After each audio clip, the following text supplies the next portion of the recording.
Hello learners, welcome to my YouTube channel to the point learning. आज मैं आपके साथ क्लास 12 फिज़िकल एजुकेशन के योगा चैप्टर में सेकेंड डिजीज़ जो कि डायबिटीज़ है उसको क्योर करने के आसन डिस्कस करने जा रही हूँ। इससे पहले मैंने ओबेसिटी से रिलेटेड आसन अपने पिछले वीडियो में डिस्कस किया था। अगर वो आपने नहीं देखा हो तो प्लीज़ वहाँ विज़िट करें। Okay, so let's start with the diabetes. सबसे पहले इसका मीनिंग समझते हैं।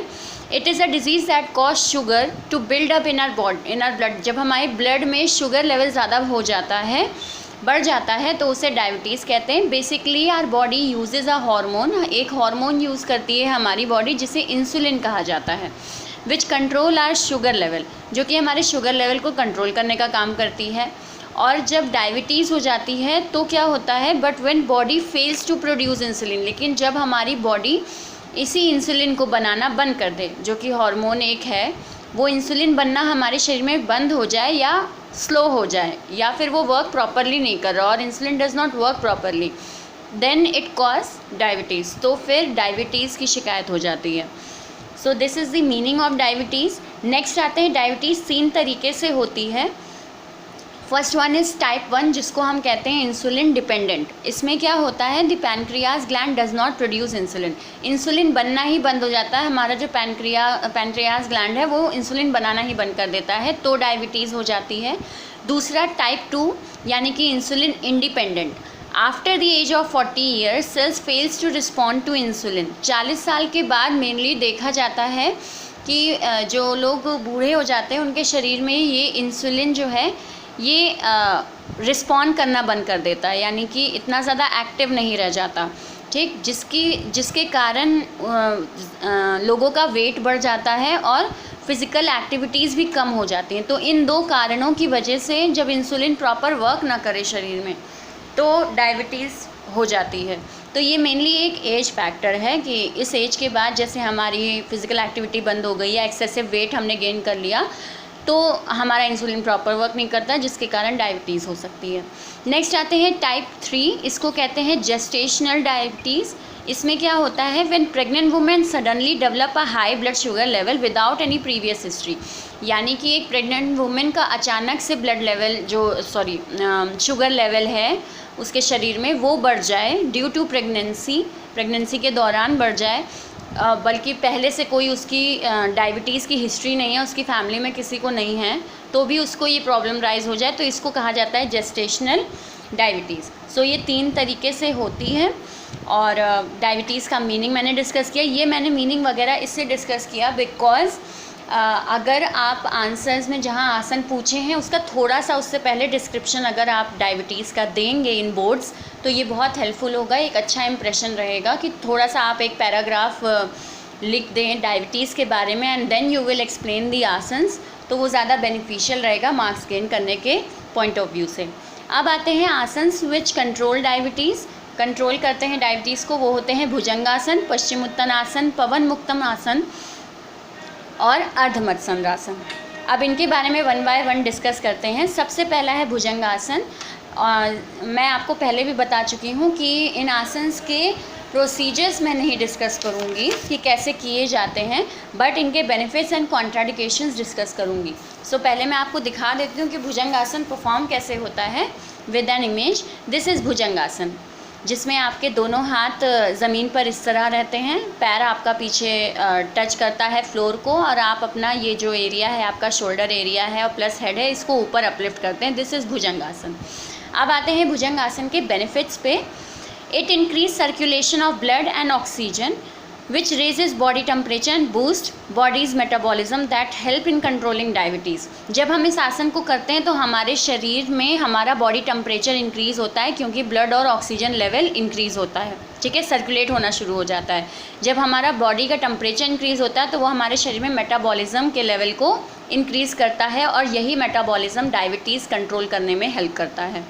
नेक्स्ट आते हैं cures acidity, indigestion and constipation. अगर इंडाइजेशन एसिडिटी बनती है या कॉन्स्टिपेशन रहता है तो भी ये आसन हेल्पफुल है उसके लिए। देन आते हैं it enhances the function of liver, kidney, pancreas and gall bladder. ये हमारी लिवर के फंक्शन को भी एक्टिव करता है, किडनी का फंक्शन, पैनक्रियाज, गॉल ब्लैडर, इन सारे फंक्शंस को एक्टिव करता है ये आसन। तो देखा जाए तो केवल डायबिटीज़ के पर्सपेक्टिव नहीं, आपके पूरी बॉडी के फंक्शन के लिए काफ़ी फ्रूटफुल आसन है ये। देन आते हैं, it helps in reducing weight and strength arms and shoulder. हमारे शोल्डर और आर्म्स को स्ट्रेंथ पहुंचाता है और हमारे फैट को, वेट को कम करता है, क्योंकि अगर आसन आप देखें तो यहाँ पे पूरा जोर जो आपका पड़ रहा है वो एब्डोमिनल एरिया पे पड़ रहा है, तो जाहिर सी बात है कि ये वेट कंट्रोल करने में हेल्प करेगा ये आसन।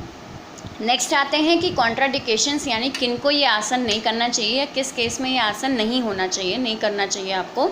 Should be avoided by back problem, जिनके बैक में प्रॉब्लम है उन्हें, neck problem, hernia, carpal tunnel. Carpal tunnel मतलब होता है कि जब आपके हाथ की जो कलाई है वो बहुत ज़्यादा प्रॉपर नहीं है, उसमें किसी तरह का कोई डिसऑर्डर है, तो ये आसन उन्हें नहीं करना चाहिए। इसको हम कहते हैं कार्पल डिसऑर्डर, तो ये नहीं करना चाहिए। अगर यहाँ पे आपके कलाई में कोई दर्द रहता है हर वक्त, या आपकी कलाई स्थिर नहीं रहती है, उससे रिलेटेड कोई पेन आपके हर वक्त बना रहता है, तो ये आसन प्रॉब्लम कर सकता है। देन प्रेग्नेंट वुमेंस को नहीं करना चाहिए क्योंकि एब्डोमिनल एरिया पे जोर पड़ता है। Then suffering from stomach disorder, जिनको स्टमक डिसऑर्डर्स हैं या ऑपरेशंस वगैरह हैं, जैसे अल्सर है, इंटेस्टाइनल ट्यूबरकुलोसिस है, ये सब शिकायतें हैं स्टमक से रिलेटेड, तो उन्हें भी आसन नहीं करना चाहिए। Next we move to next asana, paschim uttanasana. Paschim uttanasana कैसे परफॉर्म होता है, let me show you the picture. This is paschim uttanasana. अगर आप देखें तो ये पूरा जो हमारा एब्डोमिनल एरिया, स्टमक एरिया है, इसका एक तरीके से मसाज हो रहा है। आपका पैर स्ट्रेट है और आप अपने आगे के अंगूठे को होल्ड करते हैं अपने हाथों से। तो इस आसन को इस तरह परफॉर्म किया जाता है। अब देखते हैं हम इसके बेनिफिट्स। सबसे पहला बेनिफिट है, intestine gall bladder are pressed smoothly which enhances their function. अगर आपने देखा, अभी मैंने दिखाया, gall bladder, intestine, abdominal area जो हमारा है वो स्मूथली प्रेस होता है। तो ये जब प्रेस होता है तो हमारे शरीर में इन एरिया का फंक्शंस होना शुरू हो जाता है, ये एरिया एक्टिव हो जाते हैं। नेक्स्ट आते हैं, improves blood circulation and tones the abdominal and pelvic organs. हमारे पेल्विक ऑर्गन्स प्लस हमारे जो एब्डोमिनल ऑर्गन्स हैं उनको टोन्स करता है, यानी उनको एक पोजीशन देता है, उनमें ब्लड सर्कुलेशन इंक्रीज़ करता है। Then relief from constipation and reduce belly fat. हमारे शरीर का बेली फैट को कम करता है, क्योंकि बिल्कुल स्टमक पे स्ट्रेन पड़ रहा है, तो बेली फैट को रिड्यूस करने में हेल्प करता है। प्लस कॉन्स्टिपेशन की शिकायत है तो उससे भी रिलीफ मिलती है। नेक्स्ट आते हैं कॉन्ट्राडिकेशंस, यानी किन्हें ये आसन नहीं करना चाहिए। Avoided by pregnant women's, pregnant women's को नहीं करना चाहिए। And those have stomach operation, या जिनके स्टमक का ऑपरेशन हुआ है तो उन्हें भी ये आसन नहीं करना चाहिए। Should not be done by, और किन लोगों को ये आसन नहीं करना चाहिए, जिनका लिवर कभी डैमेज हुआ है या लिवर एनलार्ज की शिकायत है उनको, हार्निएटेड डिस्क है, यानी कि उनकी कमर में कोई दिक्कत है, कमर की जो हड्डी है वो प्रॉपर नहीं है, या उससे रिलेटेड कोई डिसऑर्डर डिफेक्ट है तो उन्हें भी नहीं करना चाहिए। एक्यूट अपेंडिक्स है किसी को तो उन्हें भी ये आसन नहीं करना चाहिए। मतलब पूरा देखा जाए तो स्टमक प्लस कमर से रिलेटेड अगर और लिवर वगैरह से रिलेटेड प्रॉब्लम है तो फिर ये आसन नहीं करना चाहिए उन लोगों को। नेक्स्ट वी मूव टू पवन मुक्तम आसन। इसमें क्या होता है, ये कैसे परफॉर्म होता है, let me show you. This is pavan mukta asana. इसमें क्या होता है कि आप अपना एक पैर स्ट्रेट करते हो, दूसरा पैर ऊपर मोड़ते हो, ठीक है, और अपनी नाक को, अपने नाक का जो आपकी आगे की टोन है उसको छुआने की कोशिश करते हैं अपने घुटने से। ये आसन इसी तरह परफॉर्म होता है। फर्स्ट पहले आप एक पैर से ये प्रैक्टिस करते हैं, फिर दूसरे पैर से प्रैक्टिस करते हैं। तो आते हैं इनके बेनिफिट्स पे।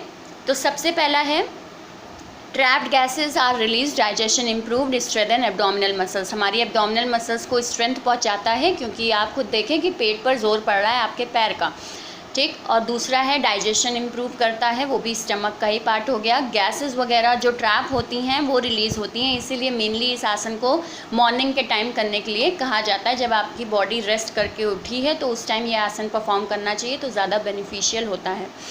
Second, Burns fat in thighs, buttocks and abdominal area. अगर फैट बहुत जमा होता है एब्डोमिनल एरिया में, बटक्स में, यानी कि आपके लोअर पार्ट में, ठीक, देन उसको कम करने का, वहाँ के फ़ैट को कम करने का काम करता है ये।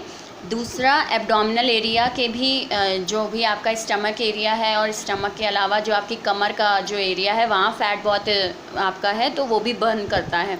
नेक्स्ट वेट को भी कम करता है। जब इतनी जगह से आपका फ़ैट रिड्यूस होगा तो जाहिर सी बात है कि वेट भी कम होगा। नेक्स्ट आते हैं relief from menstrual cramps.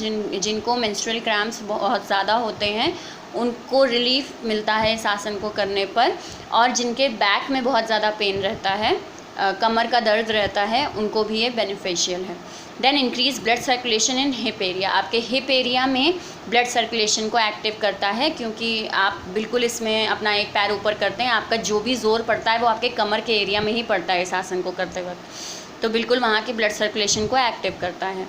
Next आते हैं इसके कॉन्ट्राडिकेशंस पे, यानी किनको ये आसन नहीं करना चाहिए। एब्डोमिनल सर्जरी जिनकी हुई है, ठीक है, लोअर इंजरी जो लोअर सर्जरी कोई हुई है तो नहीं करना चाहिए, ऑपरेशंस हुए हैं तो नहीं करना चाहिए, हार्निया और पाइल्स की शिकायत है तो नहीं करना चाहिए, प्रेग्नेंट वुमेन, हार्ट प्रॉब्लम है जिनको, हाइपर एसिडिटी रहती है तो नहीं करना चाहिए, जिनका ब्लड प्रेशर हाई रहता है उन्हें नहीं करना चाहिए, कमर में जिनकी स्लिप डिस्क की प्रॉब्लम है यानी हड्डी वगैरह स्लिप हुई है और उससे रिलेटेड बेल्ट वगैरह लगाते हैं तो उन्हें भी आसन नहीं करना चाहिए, जिनको बैक और नेक की प्रॉब्लम है दे शुड अवॉइड इट, और टेस्टिकल डिसऑर्डर है जिन लोगों को उनको भी नहीं करना चाहिए आसन। देन आते हैं पेशेंट विद नेक इंजरी। जिनके नेक में इंजरी है वो ये आसन कर सकते हैं, लेकिन डॉक्टर की सलाह पर, प्लस वो जब ये आसन करें तो उनका जो सर है, जो हमने आपको बताया कि नाक को आप अपने घुटने से छुआने की कोशिश करते हैं, तो ये उन लोगों को नहीं करना चाहिए जिनके नेक में प्रॉब्लम है। वो क्या करें, वो अपने सर को ज़मीन पर ही टिकाए रखें, अपनी नाक से इस घुटने को छूने की कोशिश वो ना करें, ठीक है। जिनको नेक प्रॉब्लम है और वो ये आसन करना चाहते हैं तो पहले चीज़ डॉक्टर की एडवाइस पे करें, और दूसरी चीज़ कि अपने सर को ज़मीन पर ही रखें, सपोर्ट में ही रखें। आते हैं नेक्स्ट अपने आसन पे, जो कि है आपका अर्ध मत्स्येंद्र आसन। तो अर्ध मत्स्येंद्र आसन आपका इस तरह परफॉर्म होता है, और ये मैंने अपने लास्ट वीडियो में डिस्कस भी किया है, ये कैसे आप एक पैर नीचे ले जाते हैं, उस पर अपना दूसरा पैर रखते हैं और उसको स्ट्रेंथ करते हैं, प्लस हाथ को भी स्ट्रेच करते हैं और एक तरफ डायरेक्शन देखते हैं, चेस्ट आपका ओपन रहता है। ये आसन इस तरह परफॉर्म होता है, और ये ऑलरेडी मैं अपने लास्ट वीडियो में डिस्कस कर चुकी हूँ इसके बेनिफिट्स और इसके कॉन्ट्राडिकेशंस, लेकिन डायबिटीज़ के कॉन्टेक्स्ट में ये कैसे फ़ायदा करता है वो मैं यहाँ डिस्कस करती हूँ। एज दिस आसन massages and stimulate the pancreas को मसाज पहुँचाता है, यह आसन मसाज हो जाता है जब आप ये आसन करते हैं, क्योंकि आप अपना एक पैर उठाकर दूसरे पैर के आगे ले जाते हैं। तो अगर देखें तो उस टाइम आपका जो दबाव पड़ रहा है वो आपके पैनक्रियाज पे पड़ रहा होता है, which help to secrete more insulin, और इस कारण से इस आसन के बनने से आपके शरीर में इंसुलिन और ज़्यादा सेक्रीट होने लगता है, बनने लगता है, and this help control blood sugar level. और यही इंसुलिन जो ऑलरेडी हम पढ़ चुके हैं कि इंसुलिन की मात्रा अच्छी रहे तो ब्लड शुगर लेवल जो है वो कंट्रोल में रहता है। तो बिल्कुल जब इंसुलिन ज़्यादा सेक्रीट होगा, ज़्यादा एक्टिव होगा, तो कंट्रोल करेगा वो आपके ब्लड शुगर लेवल को, तो इसलिए ये आसन आपके उस केस में डायबिटीज़ में हेल्पफुल है। सो आई होप आपको मेरा वीडियो अच्छा लगा हो, समझ में आया हो। कोई भी प्रॉब्लम, कोई भी सजेशंस हो तो कमेंट सेक्शन में ज़रूर मेंशन करें। मेरे चैनल को सब्सक्राइब भी करें, लाइक भी करें एंड शेयर भी करें। एंड इससे रिलेटेड जो भी वीडियो है वो मैं आपको अपने ब्लॉग पर ज़रूर प्रोवाइड कराऊंगी, तो उसका डिस्क्रिप्शन में मैं लिंक ज़रूर दे दूँगी, आप वहाँ पर विज़िट करें और अपने नोट्स उस ब्लॉग की हेल्प से बनाएं। Thank you and have a nice day.